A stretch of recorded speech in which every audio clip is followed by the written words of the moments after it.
죽는 것, 임종하는 것까지 우리가 살펴보았죠. 열왕기하 23장 28절, 29절, 30절. 그 전쟁하러 나갔다가 전장에서 죽습니다. 우리 그까지 했지요. 그죠? 예, 저기 아수르를 돕기 위해서 애굽이 올라갔는데, 그런데 머깃도라는 그거는 교통 그거로 보면은 어떤 교차 지점과 같습니다. 도로가 200방향으로 이렇게 교차되는 그 지점과 같은데, 거기에 요시아가 유다 왕국의 군대를 끌고 나가서 애굽 군대를 저지하려고 한 거죠. 그리고 그게 지형적으로 참 그때 세력 균형이 아주 묘하게 되어 있었습니다. 제일 북쪽 저쪽 끝으로는, 북서쪽 끝으로는 이제 바벨론이 일어났고, 그래서 힘을 확 키우고 있었고, 그 다음에 바로 위에 지금 시리아 북쪽 그쪽으로 해가지고는 아수르 제국이 한 오랫동안 열광으로 군림하다가 지금은 이제 좀 쪼그라들고 있는 거예요. 그래서 밑에 동쪽에서 바벨론이 세력을 확장해 오고 있고, 아수르는 그걸 막고 있고, 그 다음에 전체적으로 아수르 제국이 이래 줄어들고 있는 가운데 이제 밑에 쪽으로는 애굽이 남쪽에는 있었는데, 애굽하고 아수르하고 양강 구도로서 오랫동안 균형을 유지해 오고 있었단 말이에요. 그런데 지금 저쪽에서 아수르의 동쪽에서 바벨론이 이제 치고 올라오니까, 지금 바벨론은 그 당시 지금 현재 이라크 그쪽의 중부 지역입니다. 거기서 세력을 확장해서 서쪽에는 이제 아수르 제국이 있잖아요. 치고 올라오니까 아수르가 안 그래도 지금 세력이 줄어들고 있는데, 동쪽에서 일어난 신흥 세력인 바벨론이 아수르를 잠식을 하게 되는 것 같으면은 남쪽 이쪽에 있는 강대국인 애굽이 상당히 위험해지는 겁니다. 골치가 아픈 거예요. 왜냐하면 그동안 오랜 세월 동안 북쪽에는 아수르 제국, 남쪽에는 애굽, 이렇게 해서 딱 세력의 균형을 잡고 자기들 유익을 챙기고 오랫동안 관리하고 있었는데, 그리고 지금 아수르 제국이 바벨론의 신흥 세력 바벨론에 의해서 잠식되면은 바벨론하고 애굽하고 이거 싸워야 되는 겁니다. 그러면 애굽이 평화가 깨지는 거죠. 그래서 이걸 막기 위해서 애굽이 아수르를 도우려고 올라가고 있는 겁니다.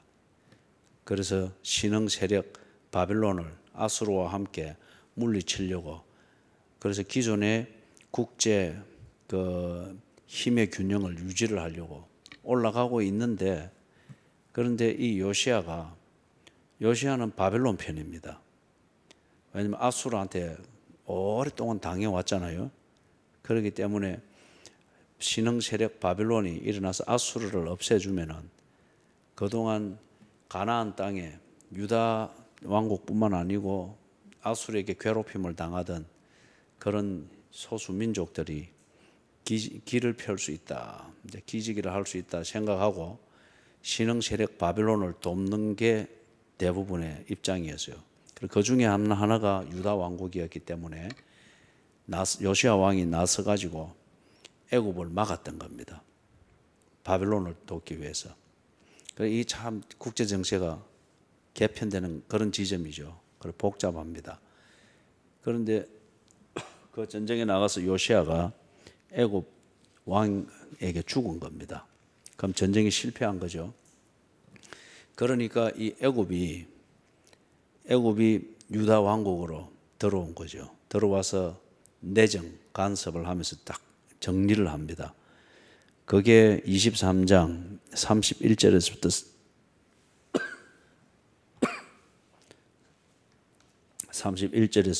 35절에 나오는 그 내용입니다. 요시아 왕이 죽고 나니까 요시아의 아들 누가 왕이 됐죠? 여아스라고 나오죠, 그죠? 여호아하스가 왕이 됐습니다. 그럼 이 여호아하스는 요시야 왕이 여호아하스의 아버지인데 요시야 왕이 죽으면서 그 유다 왕국의 왕을 세습하는 규칙을 따라서 죽은 왕의 아들 여호아하스가 왕이 된 겁니다. 그런데 애굽이 들어왔죠. 요시야 왕을 죽인 애굽이 들어와 가지고 34절에 같이 읽어봅니다. 바로 느고가 요시야의 아들 엘리야김을 그의 아버지 요시야를 대신하여 왕으로 삼고 그의 이름을 고쳐 여호야김이라고 하고 여호아하스는 애굽으로 잡아갔더니 그가 거기서 죽으니라. 이게 완전히 이 유다 왕국의 정치가 애굽에 의해서 지금 완전히 통제를 받고 있죠. 그래서 고대 애굽에서는 그 왕의 칭호를 바로라고 했습니다. 바로. 중국에서는 왕의 칭호를 뭐라 했습니까? 황제라고 했죠. 로마에서도 황제라고 했죠. 그런데 여기 애굽에서는 왕의 칭호를 바로라고 했습니다. 그래서 바로 느고가 이라는 것은 다른 말로 하면 왕, 당시의 왕 느고가, 그래서 느고는 이름이고 바로 이거는 애굽의 왕의 칭호입니다. 그래서 들어와 가지고 왕을 바꿔버립니다. 유다 왕국에서 자기들의 법을 따라서 적통 왕을 세웠는데 애굽이 들어와 가지고 그 왕을 폐위시키고 다른 아들 요시야의 아들 중에서 다른 아들 엘리야김이라고 하는 이 사람을 왕으로 세우고 이름까지 바꿔버립니다. 바꿔버린 이름이 여호야김입니다. 자, 그러면 한번 물어볼게요. 바로 애굽의 왕이 들어와서 왜 적통으로 되어 있는 왕을 폐위시키고 저그가 원하는 사람을 왕으로 세웠을까요?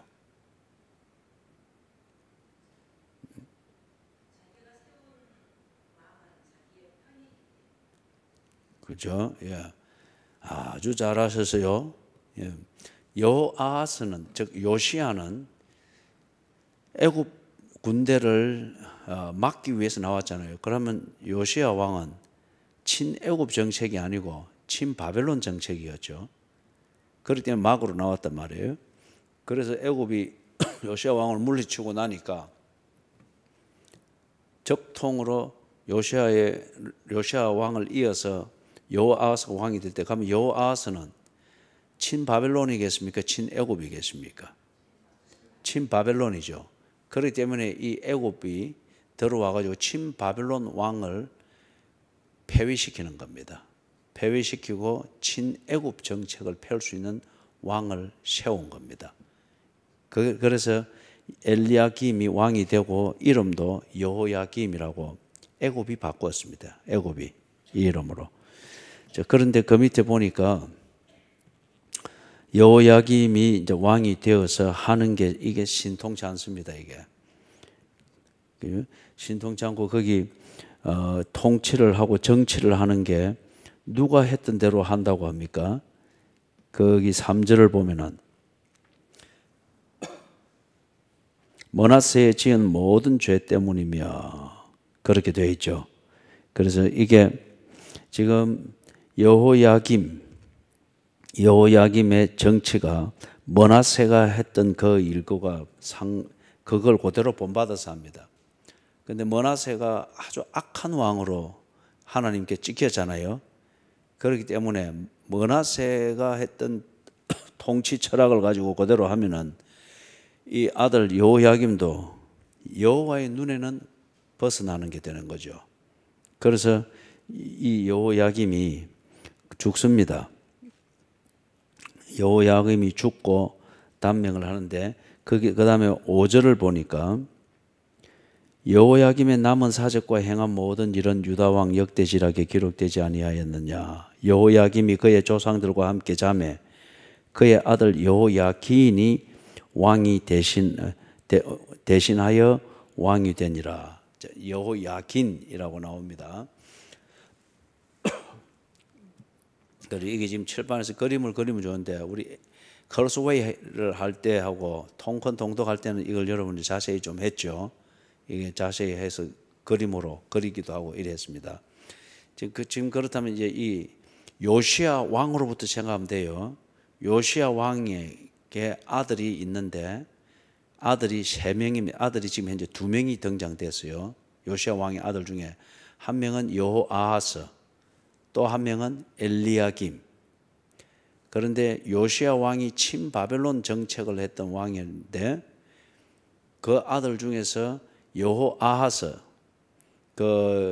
여호아하스는 친바벨론 정책을 이어갔습니다.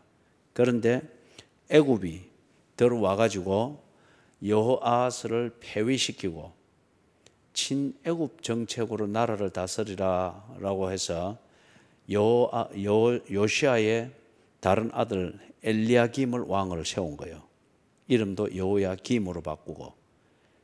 그런데 친애굽 정책을 해서 국제 정세 구도 안에서는 애굽의 보호를 받았으나 그러나 이 여호야김 왕이 자신의 할아버지 므낫세가 했던 그 통치 철학을 따라서 그대로 해놓으니까 하나님 눈밖에 났습니다. 그래서 하나님께서 자기 백성을 보호하기 위해서 여호야김을 일찍이 죽게 했죠. 그런 다음에 여호야김의 아들 여호야긴이 왕이 됩니다. 그럼 여호야긴은 요시야 왕하고 어떤 관계입니까? 손주가 되는 거죠. 그죠? 손자죠. 손자가 됩니다. 그래서 요시야 왕의 직계 아들 여호아하스, 여호야김 둘이 끝납니다. 끝나고 여호야김의 아들 요시야 왕의 손자 여호야긴이 왕이 됩니다. 그러면은 이 여호야긴은 친애굽 정책을 하겠습니까? 친바벨론 정책을 하겠습니까? 친애굽이에요. 그죠? 친애굽이에요. 그렇게 되니까 지금 이제 그러는 와중에 북쪽의 바벨론 세력이 완전히 북쪽을 딱 정리를 했습니다. 그리고 남쪽으로 이제 남진 정책을 쓰는 거죠. 그러면은 저기 레바논 지역 또 그 밑에 이스라엘 그리고 그 밑에 유다 이쪽으로 쭉 내려오면서 애굽까지. 그래서 애굽이 애초에 이 바벨론이 자라는 것을 막으려고 아수르를 돕기 위해서 올라가고 있었던 겁니다. 그런데 그게 실패가 되어 놓으니까 바벨론이 이제 세력을 완전히 확장을 하고 있습니다. 그래서 이 바벨론이 유다 왕국에 딱 들어와 보니까 여호야긴이 왕이 되어 있습니다. 그러면 이 바벨론이 놔두겠습니까? 안 놔두겠습니까? 안 놔두는 이유는 그렇죠. 여호야긴은 친애굽 정책을 쓰는 왕이고 그리고 그 궁정의 분위기이기 때문에 이 여호야긴을 왕이 된 지 석 달 만에 바벨론이 들어와 가지고 폐위시킵니다. 그죠? 자기들에게 바벨론에게 적대적인 정책을 쓰는 그런 왕을 식민지가 된 유다 땅에 그냥 그대로 앉혀줄 리가 없잖아요. 그죠? 그 친바벨론 정책을 쓸 수 있는 왕으로 바꾸기 위해서 왕이 된 지 석 달 된 여호야긴을 폐위시키고 바벨론으로 포로로 끌고 갑니다. 그 다음에 이 여호야긴 대신에 누구를 왕으로 세우는가 하면은 17절에 24장 17절 같이 한번 읽어봅니다. 바벨론 왕이 또 여호야긴의 숙부 마따니아를 대신으로 왕 삼고 그의 이름을 고쳐 시드기야라 하였더라. 자, 그러면은 이 마따니아 바뀐 이름으로는 시드기야입니다. 이 사람은 요시야 왕하고 어떤 관계입니까? 여호야긴의 숙부라고 합니다. 예, 아들이 됩니다. 그러니까 이게 지금 족보가 학렬이 2단계 내려왔다가 시드기야가 왕이 되는 이때는 다시 한 단계 다시 또 거꾸로 돌아갔습니다. 자, 잘 보세요. 요시야 왕이 죽었어요. 그래서 요시야 왕 밑에 요시야 왕에게 있던 아들 2명, 여호아하스, 여호야김, 그죠? 있었는데 이제 여호야김 때에 죽고 그의 아들 여호야긴이 왕이 됐는데 친애굽 정책을 쓰는 왕정이기 때문에 이 유다 왕국을 정복한 바벨론이 친바벨론 정책을 쓸 수 있는 꼭두각시 왕을 세우기 위해서 여호야긴을 3개월 된 왕이 된 지 3개월 된 여호야긴을 폐위시키고 바벨론의 정책을 쓸 수 있는 꼭두각시 왕을 세우는데 후보자를 이 여호야긴 학렬 아니면 그 아래 학렬에서 찾는 게 아니고 사람이 없어요. 그래 놓으니까 요시야 왕의 아들 중에 남아있던 이 시드기야 마따니아를 왕으로 세우면서 이름을 시드기야로 바꿔서 꼭두각시 왕으로 세웁니다. 그러면은 궁극적으로 보면 이제 여기서 다윗 왕조의 정통성으로 따지는 것 같으면은 여호야긴이 왕입니까? 시드기야가 왕입니까? 다윗 왕조로 보는 것 같으면은 다윗 왕조로 보면은 여호야긴이 되는 거죠. 왜냐하면 그들의 다윗 왕조를 세워가는 일반적인 그 법으로 치면은 세습이 돼야 된단 말이에요. 세습으로 되는 것 같으면 여호야긴입니다. 그런데 바벨론의 왕이 와가지고 바꾼 거예요. 이게 학렬이 전혀 엉뚱한 데로 가버렸죠. 숙부외교로 가버린 거예요. 여호아하스에서 요시아의 왕 아들 여호아하스에서 또 다른 요시아의 아들 여호야김으로 왕권이 옮겨갈 때는 여전히 요시아 왕의 세습입니다. 그죠? 그리고 여호야김의 아들 여호야긴이 세습이 되어서 바로 내려온 거예요. 그래서 다윗 왕조를 이어가는 그 왕정의 법칙을 따르면은 여호야긴이 정통 왕이 되는 거예요. 반면에 숙부 삼촌 이 시드기야는 완전히 다른 왕조가 됩니다. 만약 왕조를 이어가는 것 같으면. 그런데 한 가지 이제 거기 봅시다. 거기 24장 14절.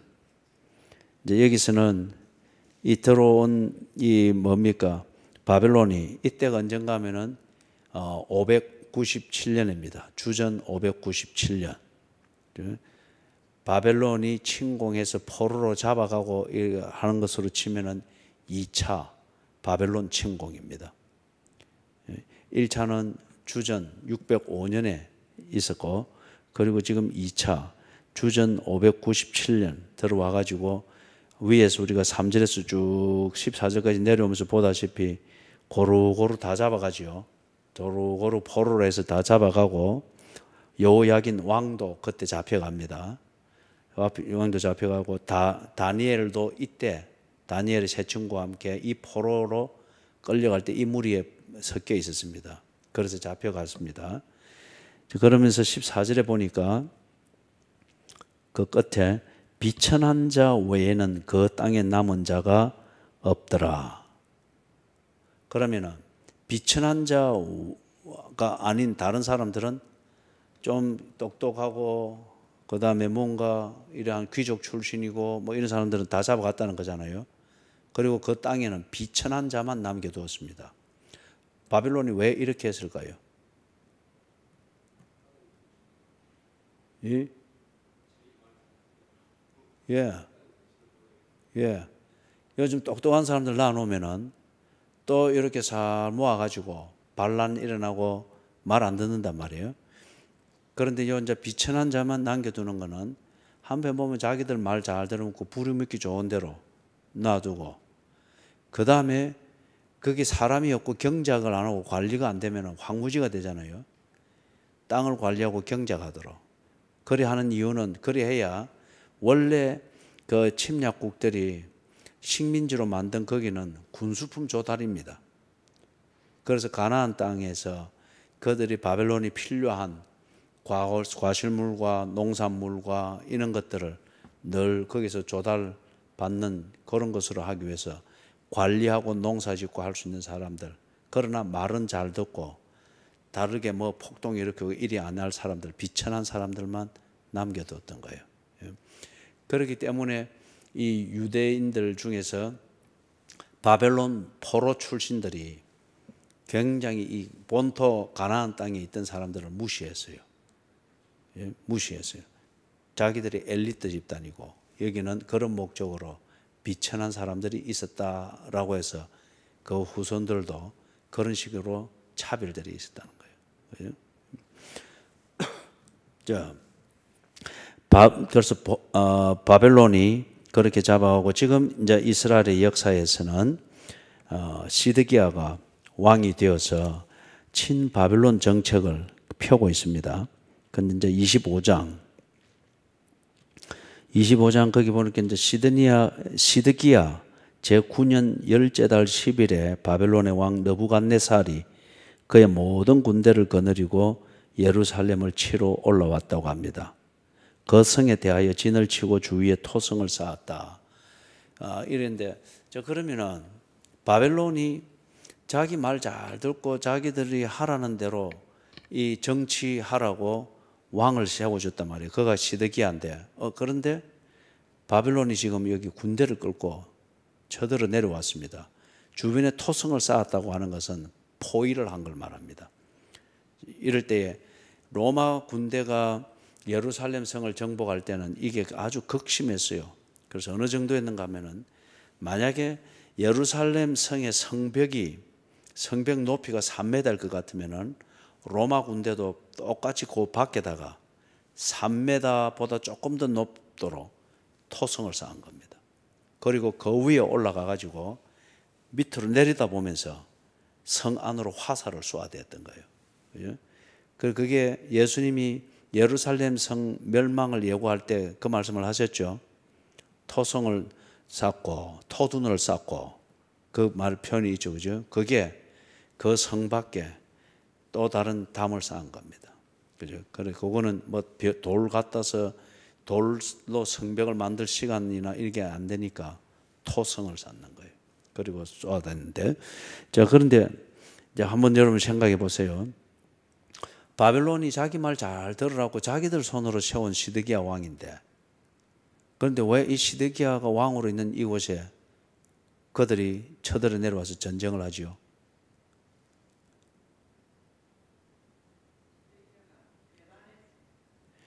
배반을 어떻게 했겠습니까? 지금 유다의 이 역사에서 이 왕권이 요시야 때로부터 해가지고 지금 시드기야에 이르기까지 유다 왕국이 했던 것은 친애굽 정책이냐 친바벨론 정책이냐 애굽에 붙을 것이냐 북쪽 바벨론에 붙을 것이냐 여기에 있었죠. 거기 있고 이제 당시 이제 세계 힘의 균형을 잡는 남쪽과 북쪽의 그 주인공은 북쪽은 바벨론이었고 남쪽은 애굽이었어요. 그래서 이 유다 왕국이 남쪽으로 붙으면은 북쪽 바벨론으로부터 괴롭힘을 받았습니다. 그런데 바벨론으로 붙으면은 남쪽 애굽으로부터 괴롭힘을 받았습니다. 당시에 남쪽 애굽은 군사력은 북쪽 바벨론보다 약했기 때문에 대신에 남쪽 애굽에서는 곡물이 아주 풍부하게 났고 문명이 아주 발달해 있었습니다. 그렇기 때문에 이런 도움을 엄청나게 받을 수 있겠죠. 그런 것 같으면 이 시드기야가 북쪽 바벨론 정책을 잘 쓰라고 바벨론이 세워줬단 말이에요. 그런데 정치를 이래 하다 보니까 이 자꾸 경제적으로나 곡물 조달이나 어떤 이런 것 오랫동안 애굽하고 교류하면서 이스라엘이 먹고 살았잖아요, 그죠? 문화도 그렇고 그러니까 뭐 이스라엘이 당시에 하던 의술도 다 애굽에서 가져온 거예요.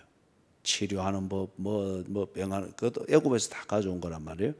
그런데 이런 문화적 교류, 경제적 교류, 물자 자원의 교류 이런 것에 대해서는 애굽하고 딱 단절되니까 군사적으로는 신흥 세력인 바벨론으로부터 원조를 받아서 뭐 우리 표현 말하면 무기 공급도 받고 필요하면은 그 군대가 와서 뭐 내주고 할 수 있는데 실제적으로 일상생활을 하는데 필요한 문화, 자원, 경제, 뭐 의술, 교육 이런 것은 애굽으로부터 거의 다 그게 되는데 이게 다 단절이 되니까 영 어렵잖아요.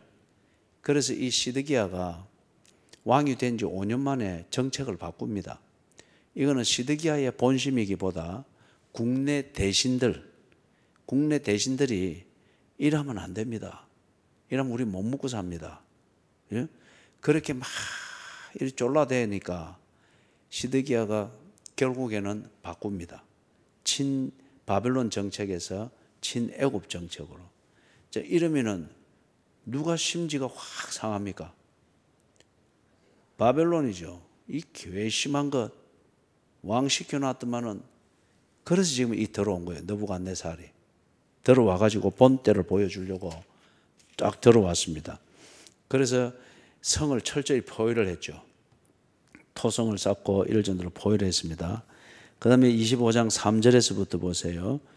거기 보니까 이걸 성을 쌓아놓고 아래 이렇게 가니까 이제 안에 물도 없습니다. 먹을 것은 더더군이 없고.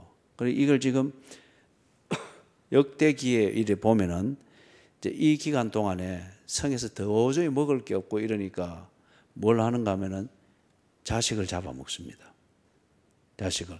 그래서 잡아먹을 때 이제 이걸 어불러 가지고 옆집 사람하고 이제 어불러 가지고 그래서 제비를 뽑아서 뽑히는 사람이 그날 자기 자녀를 먼저 잡아먹고 그 다음에 또 제비 와서 그 다음 자녀를 잡아먹고 그래서 이게 어디 나옵니까? 그 재판 받으러 오죠. 뽑아서 내 자녀를 잡아먹어야 될 때에서 우리가 그리 했는데 저 사람은 지 자녀가 걸릴 때는 안 했습니다. 이런 비통한 재판의 과정도 가져오고 할 정도로 참 어려웠단 말이에요. 그죠? 그래 옛날 그때에는 뭐 우리 동양에도 그런 게 있었죠. 참 먹고 살기 없고 이러면은 이 고대 근동에서는 자식을 잡아먹었습니다. 자식을. 그죠? 뭐 우리 동양에서는 그 뭡니까? 제물로 막 쓰기도 했죠. 이거는 동양이나 서양이나 여기서는 마찬가지입니다. 그래서 자식을 나의 부속품으로 생각을 하니까 막 부모들이 그랬단 말이에요. 자, 그래서 이제 이 들어와서 포위를 하고 쭉 쌓고 있으니까 이 시드기야가 국내 대신들이 거기에 막 부추겼겠죠. 이래 있으면 우리가 다 무너지니까 탈출합시다. 그래서 쫙 살피는 가운데 어느 한쪽에 좀 약해 보이는 그쪽으로 야음을 틈타 가지고 왕과 왕을 호위하는 일부 군대가 그쪽으로 빠져나갔습니다. 그리고 쫙 해서 막 달려나가는데 이게 안 들킬 리가 없거든요. 그죠? 지 살기면 혼자만 살살 나가든지 여자로 변장해가지고 나가든지 이걸 도망가는 것도 왕의 행세를 하면서 이리 도망을 가니까 이 대반 알지. 그죠? 그래서 추격해온 바벨론 군대에 잡혔습니다. 잡혀가지고 그 사령관에게로 딱 데려갔습니다. 자, 데려가니까 왕에게로 데려갔습니다. 6절 그들이 왕을 사로잡아 그를 리블라에 있는 바벨론 왕에게로 끌고 가매 그들이 그를 심문하니라. 자, 여기서 시드기야의 참 종말로 가는 그 비참함을 이제 적나라하게 기록했는데 7절 같이 읽어보겠습니다. 그들이 시드기야의 아들들을 그의 눈앞에서 죽이고 시드기야의 두 눈을 빼고 놋사슬로 그를 결박하여 바벨론으로 끌고 갔더라. 이때 이게 이제 다른 데는 보면은 시드기야의 아들들을 매쳐 죽였다고 합니다. 매쳐 죽였다고 하는 것은 이게 그 뭡니까? 옛날에 막 저쪽 동부 유럽 이런 데서 전쟁 나고 할 때 이 보면은 크게 뭐 옛날도 아니죠. 그럴 때 보면 특히 이제 이 폴란드하고 바로 옆에 붙어 있는 우크라이나하고 전쟁하는 게 이런 게 영화로도 막 나오죠. 그거 소재로 해가지고 그래서 나오는데 이제 이거는 민족 간에 우크라이나 계열의 민족, 폴란드 계열의 민족 이 간에 이 뭡니까 기싸움이 많은 민족이었단 말이에요. 그래서 또 뭔가에서 또 이게 막 전쟁을 붙게 됐는데 그런데 이게 뭐 사제들은 그걸 평화를 이뤄보려고 그렇게 해서 이제 이런데 워낙 또 종교적이니까 이 사람들이 주일이 되니까 또 자기들 성당에 다 모여서 자기들 나름대로 기도하면서 하나님의 은혜를 구하고 성리를 추구한단 말이에요. 그런데 이때 우크라이나 그 군대가 교회를 습격을 합니다. 그러면서 그 사람들이 교회에서 들어가서 예배를 드리지만은 서면은 손에는 다 삼지창 들고 농기구 들고 전쟁을 나가기 위해서. 그런데 우크라이나 군이 먼저 기습을 한 거예요. 쑥대밭이 되는 거죠. 그러면서 폴란드 땅에 살고 있는 우크라이나 땅에 살고 있는 폴란드 사람들은 서로 요리 뭐 왔다 갔다 하는 그런 거니까 평화 시에는. 그런데 막 섞여 있잖아요. 우크라이나 땅에 있는 폴란드 사람은 평소에 막 아주 좋은 이웃 관계라도 색출해내 가지고 다 죽이는 거예요. 그런데 죽이는데 보면은 아이는 부모 품에서 그냥 뺏어 가지고 이 아이를 지프로 싸는 겁니다. 집이 뭔지 알죠? 그죠? 뭐 밀배고 남은 집이든지 집더미로 이렇게 싸가지고 거기다 그냥 불을 질러 버리는 거예요. 불로 질러 버리면 이 집에 쌓인 아이는 뜨거우니까 그 발로 막 뜨겁다고 뱅뱅 돌다가 죽는 걸 이걸 그 엄마가 그대로 보게 하고 폴란드인이니까 보게 하고 그리고 이 폴란드 여인을 문지방에 목을 대고 눕혀가지고 그리고 그 뭡니까 삼지창으로 찍어서 죽이는 거예요. 이 극렬함이 나라 민족마다 나름대로 다 있습니다. 우리나라라고 없는 것도 아니고 그죠? 또 일본 놈들이 들어와서 조선인들을 그걸 죽이고 할 때 얼마나 잔혹하게 죽였어요. 이런 거는 뭐 적나라하게 여기서는 이야기할 건 아니고 자 그렇기 때문에 여기서 지금 바벨론 사람들이 들어와 가지고 시드기야의 아들들을 죽이는 것 이걸 지금 바위에 맺혀 죽이는 어떤 이런 식의 죽임인데 이걸 하는 게 그쪽 나라의 그쪽 민족들에 있어서 가지고 있는 사람들의 본때를 보여줄 때에서는 사형 방법, 학살 방법입니다. 자 그리고 이제 이 아버지 시드기야가 보는 앞에서 다 죽였잖아요. 그리고 그것을 본 눈은 저주스럽다 해가지고 눈알을 뽑습니다. 그 다음에 눈알이 뽑힌 채로 해가지고 놋사슬로 결박했다. 흔히 우리가 말하는 쇠사슬 이걸로 결박을 해가지고 거기서 지금 이스라엘 땅에서 이라크 중부 지역까지 걸어서 가는 것 같으면은 그 거리로 치는 것 같으면 약 한 1,500km입니다. 지금 우리 여기서 백두산 지나가지고 만주 그쪽으로 밑에까지 쭉 들어가는 그 정도 거리예요. 이걸 이제 왜 접근하는데 1,500km가 걸린가 하면 직선 거리로 하면 그만큼이 안 돼요. 왜 그런가 하면 거기에 지금 딱 사막이 있거든요. 시리아에서부터 해가지고 바벨론 가는 그 변방 사막이 이리 있기 때문에 사막을 바로 가로질러 갈 수는 없잖아요. 사막 변방을 돌아서 이리 가니까 시리아 북쪽까지 올라가서 지금 이라크 북쪽에서 이라크 남쪽 지역으로 모술이 있는 지역으로 이래 그래서 걸어가려면 거리 간단 말이에요. 마차가 다녀도 거리 다니고 그리고 그 거리로 하니까 1,500km가 됩니다. 이걸 지금 시드기야를 눈을 빼고 쇠사슬로 묶여가지고 말 뒤에 줄을 묶어서 걸어오게 합니다. 끌고 가는 사람은 말을 타고 가고.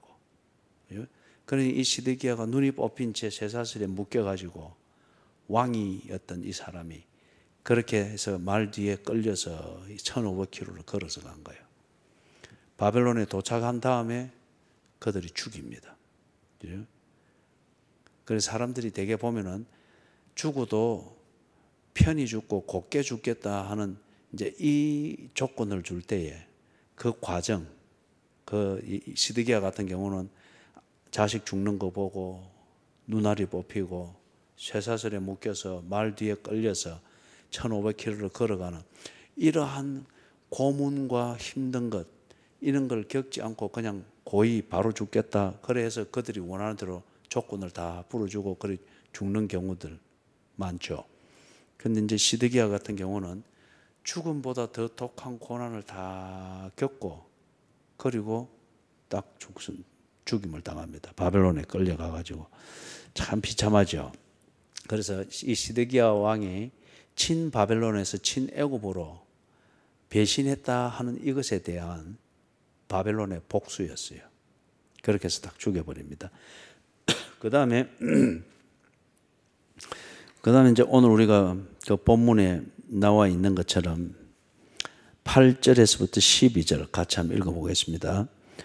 바벨론 왕 느부갓네살의 19째 해 5월 7일에 바벨론 왕의 신복 시위대장 느부사라단이 예루살렘에 이르러 여호와의 성전과 왕궁을 불사르고 예루살렘의 모든 집을 귀인의 집까지 불살랐으며 시위대장에게 속한 갈대아 온 군대가 예루살렘 주위의 성벽을 헐었으며 성중에 남아있는 백성과 바벨론 왕에게 항복한 자들과 무리 중 남은 자는 시위대장 느부사라단이 모두 사로잡아가고 시위대장이 그 땡의 비천한 자를 남겨두어 포도원을 다스리는 자와 농부가 되게 하였더라. 우리가 앞에서 나왔던 거하고 여기 지금 똑같은 조치가 있죠. 그래서 앞에서 나왔던 거 여호야긴 왕을 잡아가는 그때는 주전 597년 그때에 많은 포로들이 잡혀갔어요. 그 다음에 지금 나오는 거 시드기야 왕을 죽이고 그리고 예루살렘을 황폐화시키면서 포로로 잡아간 이거는 주전 586년 10년 만에 지금 한 번 더 이 사건이 일어난 거죠. 그래서 이때 잡아가는 사람은 포로로 끌려간 사람은 10년 전에 있었던 그때보다는 사람이 적습니다. 왜냐하면 1차 때 많이 잡아갔기 때문에. 그래서 지금 이때 다시금 잡아가는데 요 주전 586년 예루살렘이 망하면서 포로로 끌려간 사람 중에는 누가 있는가 하면 그 에스겔이 있습니다. 에스겔이 같이 끌려갑니다. 그리고 12절에 있는 것처럼 그 땅에 비천한 자를 남겨두어 포도원을 다스리는 자와 농부가 되게 하였더라. 이것은 뭐 다시 언급 안 해도 알겠죠. 그죠? 땅은 경작하여 관리하여 자기들에게 조세를 바칠 수 있도록 하고 말은 잘 듣고 폭동은 일으키지 않는 사람들, 그 비천한 신분들만 딱 나는 거예요. 그러면 이 비천한 신분들은 자기들이 경작해서 바벨론의 조세로 바칠 건 바치고 그래도 남잖아요. 그죠? 자기들 땅처럼 써먹는단 말이에요. 그러니까 이런 비천한 사람들 이런 걸 좋아합니다. 그리고 바벨론에 감사하게 생각하죠. 우리나라도 그렇죠. 여러분 토지라는 소설 읽어보셨죠?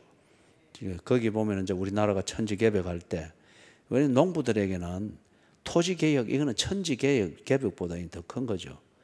그래서 노예 비슷하게 머슴살이 하는 사람들도 자기 재산 가질 수 있게 되고 자기 땅 가질 수 있게 되고 이래 하면서 뭐 하루아침에 지주가 소장농에게 또는 부리던 머슴에게 찾아가서 먹을 양식을 구워야 되고 이런 것들이 막 일어나잖아요. 그렇기 때문에 이런 비천한 사람들, 공산주의도 우리나라에 들어와서 공산화 시킬 때에 가난한 사람들, 아주 한이 많은 사람들 그쪽으로 다 다가간 거죠. 그래서 땅 주고 뭐 주고 이래 한다니까 공산주의에 대해서 열렬한 아주 동조자가 됐죠. 그죠? 자, 그래서 지금 이게 딱 12절에 이제 그렇게 됐습니다. 그 다음에 13절에서부터 17절까지 같이 또 한번 읽어보십시다. 시작. 갈대아 사람이 또 여호와의 성전의 놋바다를 깨뜨려 그 놋을 바벨론으로 가져가고 또 가마들과 부삽들과 부집개들과 숟가락들과 섬길 때에 쓰는 모든 놋 그릇을 다 가져갔으며 시위대장이 또 불 옮기는 그릇들과 주발들 곧 금으로 만든 것이나 은으로 만든 것이나 모두 가져갔으며 또 솔로몬이 여호와의 성전을 위하여 만든 두 기둥과 한 바다와 받침들을 가져갔는데 이 모든 기구의 놋 무게를 헤아릴 수 없으니 그 한 기둥은 높이가 18규빗이요 그 꼭대기에 놋머리가 있어 높이가 3규빗이요 그 머리에 둘린 거물과 석류가 다 놋이라. 다른 기둥의 장식과 거물도 이와 같았더라. 싹 썰어갔습니다. 자, 이건 이 싹 썰어가는 이 13절부터 17절을 내용을 보니까 어느 왕이 생각납니까? 어느 선왕이 생각납니까? 히스기야. 그죠? 히스기야.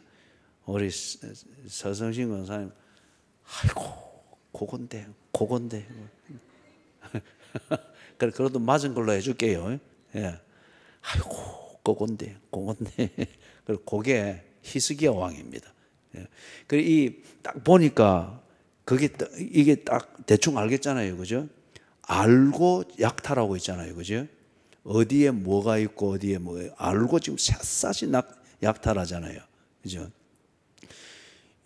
뭐 지금 있는 일본 사람들 보고 일본 놈 이래 할 수는 없지. 그런데 우리 침략해가지고 우리를 약탈해 먹던 그들은 놈자 들어도 쌉니다. 그죠? 그거보다 더해도 싸지요. 그러니까 저가 그런 짓을 했으니까. 그 일본 놈들이 들어와가지고 약탈해 갈 때 그때도 이 좀 비슷하죠. 그죠? 놋으로 된 거는 전부 다 가져갔잖아요. 그죠? 숟가락까지 다 가져가, 놋으로 된 거는. 그런데 딱 보니까 이게 알고 숨겨 놓을 수 있는 것, 있다 할지라도 샅샅이 찾아서 다 끌고 가는 거. 그죠? 요 히스기야인데, 그런데 여러분, 참 우리가 기쁠 때에 절제할 줄 알아야 되고, 그 다음에 이웃을 사랑해서 서로 교제한다 할 때에 보여줄 게 있고 보여줘서는 안 되는 게 여전히 있습니다. 그죠? 보여줄 게 있고 보여줘서는 안 되는 게 여전히 있습니다. 그리고 여러분들이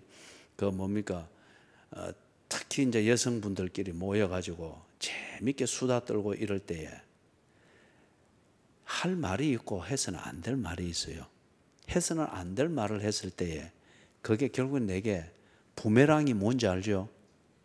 부메랑은 던져놓으면 던진 자리로 다시 돌아오는 호주의 원주민들의 사냥 무기입니다. 그래서 이게 나한테 나중에 돌아오는데 그게 돌아와서 탁 못 잡고 맞으면은 굉장히 그게 충격이 큽니다. 나는 짐승 잡을 때 이걸 던지거든요. 원주민들이 던져서 이게 돌아서 날짐승을 맞추면 날짐 그대로 떨어집니다.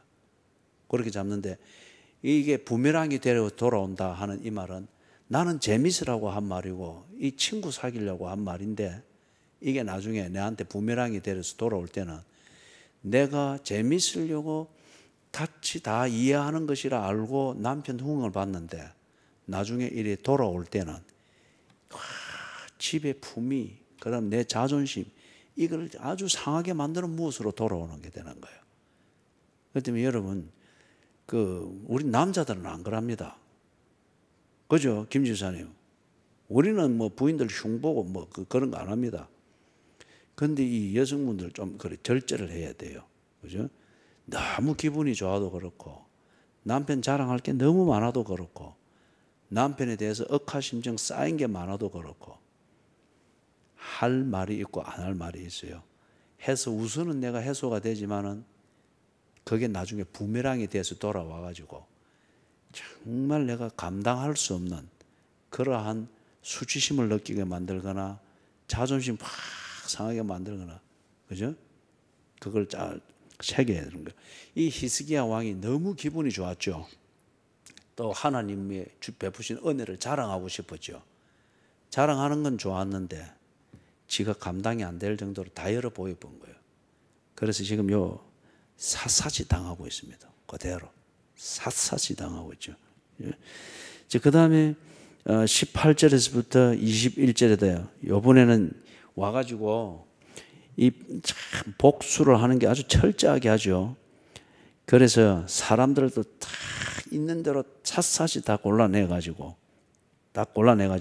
지금 여기서는 지도자급에 있었던 사람들, 정책을 결정하는 데 있어서 또 그리고 정책을 시행하는 데 있어서 직접적으로 영향을 주고 관여했던 사람들은 자산의 사반에서 다 죽여버립니다. 다 죽여버린 거예요. 그죠? 똑똑하고 엘리트 역할을 하고 쓸만했던 사람, 쓸만한 사람들은 그러나 정치인이 아니고 정책을 반바벨론 정책을 만드는데 관여했던 사람이 아닌 건 데려가서 자기들이 개조해서 써먹으려고 데려간 거예요. 그런데 지금 이 반바벨론 정책을 주도했던 사람들, 요 고급 공무원들은 다 찾아내서 죽여버렸습니다. 꼭 6.25 때 한 3개월 정도 북한 괴뢰가 막 휩쓸고 있을 때 이 대한민국에 어떤 면에서든지 영향을 주었던 사람들을 다 찾아내서 인민재판에서 다 죽였잖아요. 그죠? 그것처럼. 자, 그래서 죽이고 그렇지 않은 사람들은 잡아갔습니다. 똑똑하게. 자, 그 다음에 22절에서부터 26절. 여기는 이제 그러고 난 뒤에 땅이 이 땅에 지도력이 없으면 황폐되잖아요. 그리고 결국 무질서 되잖아요. 그래서 그걸 막기 위해서 바벨론이 새로운 지도자를 세웠습니다. 대신에 왕 칭호는 주지 않았습니다. 왕권은 주지 않고 총독으로 세웠습니다. 그럼 총독은 법적으로 볼 때에 총독으로 세운 그 권력의 일종의 보면은 공무원이에요. 그죠? 그가 하라는 대로 해야 됩니다. 그래서 이 그달랴를 세웠는데 여전히 그 애국자들이 있죠. 그죠? 그래서 그런데 애국자들인데 이게 열심당원처럼 막 애국에 대한 열만 있었지 두수 세수를 내다보면서 문제를 해결할 수 있는 이 정책을 세우고 그렇게 할 수 있는 이게 질서가 없는 거예요. 그래서 이 열정적인 애국자들이 일어나가지고 이 그달랴를 죽여버렸습니다. 그러면은 그달랴는 왕이 아니고 바벨론의 공무원입니다. 그렇게 해서 총독과 같은 거예요. 지위. 그러면 이 그런 지위에 있는 그달랴를 죽였다. 그러면 이거는 누구에 대한 저항입니까? 그달랴를 총독이라는 직분을 줘서 공무원으로 쓰고 있는 바로 그 정권에 대한 반란이죠. 즉 바벨론에 대한 반란인 거예요. 그리고는 이 사람들이 그달랴를 죽인 이 사람들이 다 도망을 갔는데 망명을 갔는데 어디로 갔다 했죠? 애굽으로 간 거예요. 애굽이 이 바벨론의 적대 거기들 라이벌이기 때문에 그쪽으로 피해 있습니다. 그럼 일단 신변의 보호는 받겠죠.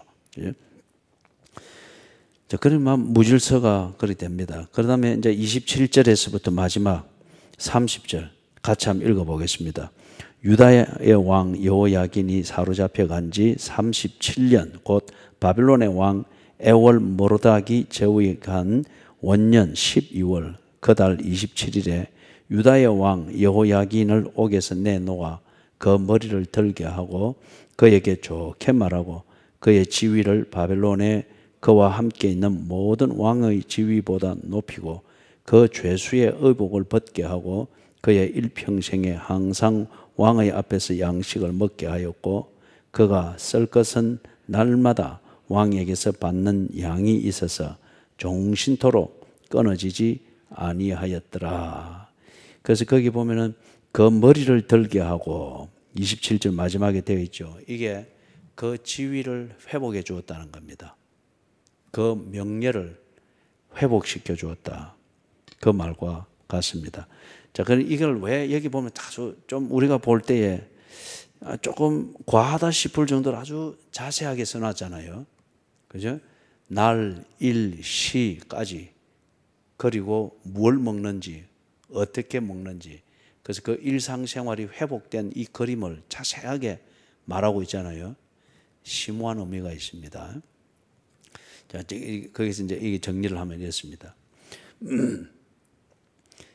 요시야 왕 이후 아주 격동기였지 않습니까?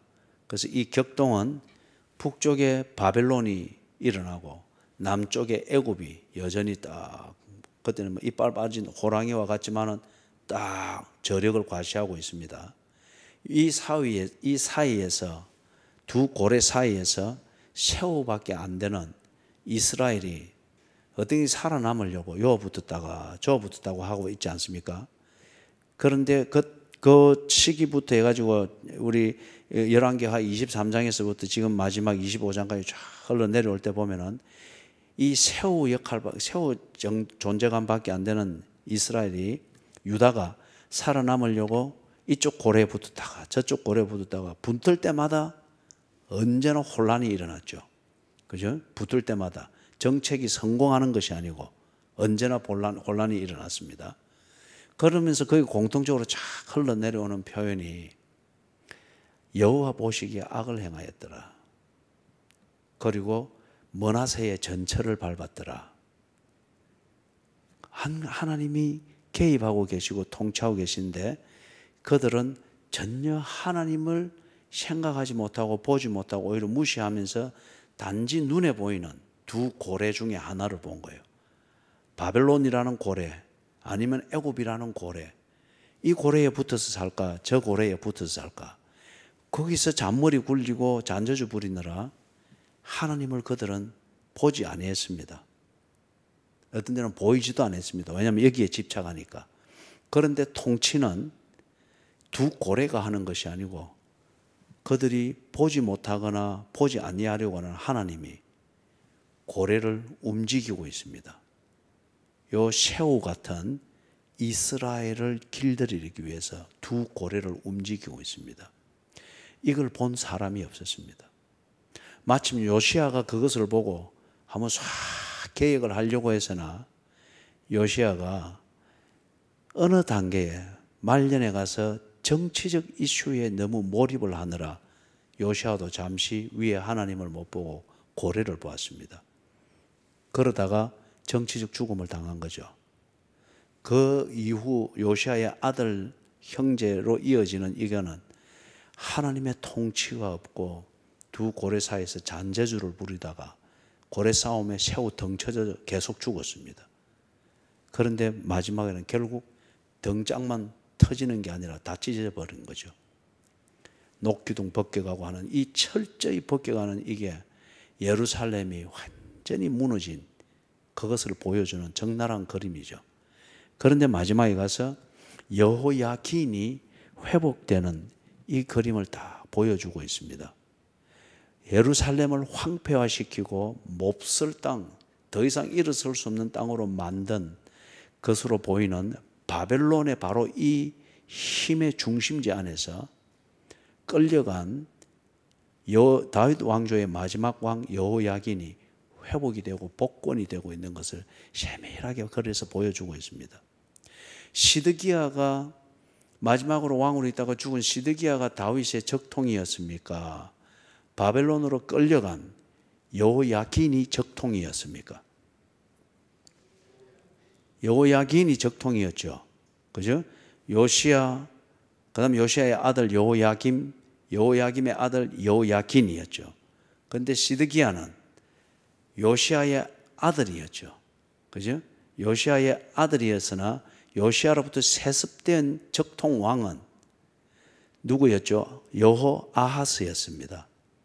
그런데 여호아하스의 형제인 시드기야는 다른 나라에서 바벨론에 의해서 왕이 된 꼭두각시 왕이었습니다. 그렇기 때문에 이는 형제로서 학렬상 한 칸 비껴선 거죠. 적통이 아닙니다. 다윗 왕조가 아니에요. 다윗 왕조는 흘러와서 다윗 왕조로서 이 시기 마지막 딱 왕은 여호야긴입니다.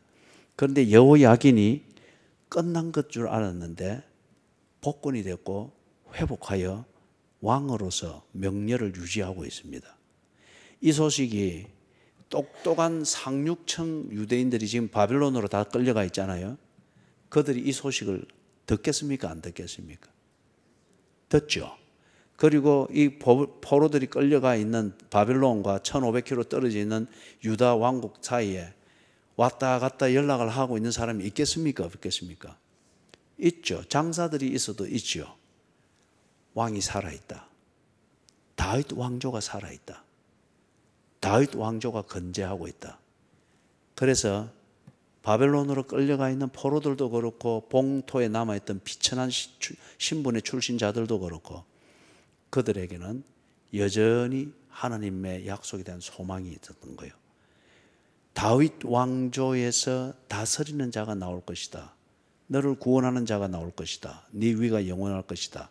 오전 예배에서 봤던 것처럼 그게 그들의 메시아 사상을 만드는 기초가 되었댔죠. 그들에게 여전히 하나님이 우리를 위해서 일하시고 계시다.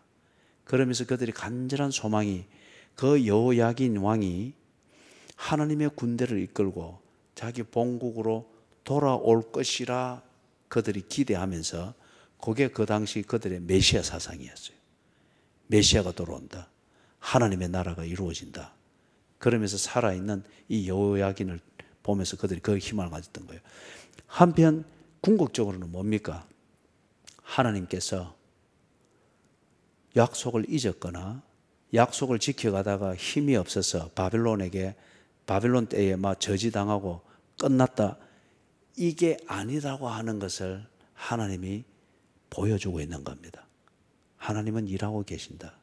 그러나 너희들은 고래만 자꾸 보았지 고래를 움직이는 하나님을 너희들은 보지 않고 있다. 나 여호와가 살아있노라. 나 여호와가 고래를 움직여 새우밖에 안 되는 너희들을 길들이고 있느니라. 정신 차리라. 그걸 지금 말하고 있는 거예요. 그래서 그 심정을 여기 지금 3차 포로, 주전 586년 전쟁 때 포로로 끌려갔던 에스겔을 통해서 바로 잡아주고 있는 그게 에스겔서 내용입니다. 에스겔서. 여호와는 살아계시고 약속을 잊지 아니하시고 그 약속을 진행하고 계시되 여호와의 백성들이 그 약속에 합당하도록 길들이고 계신다.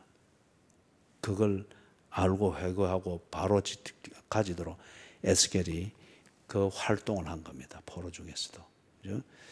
여러분, 고래가 크고 힘이 있는데 때로는 고래 앞에 바짝 붙어 서면 다른 게 안 보이죠.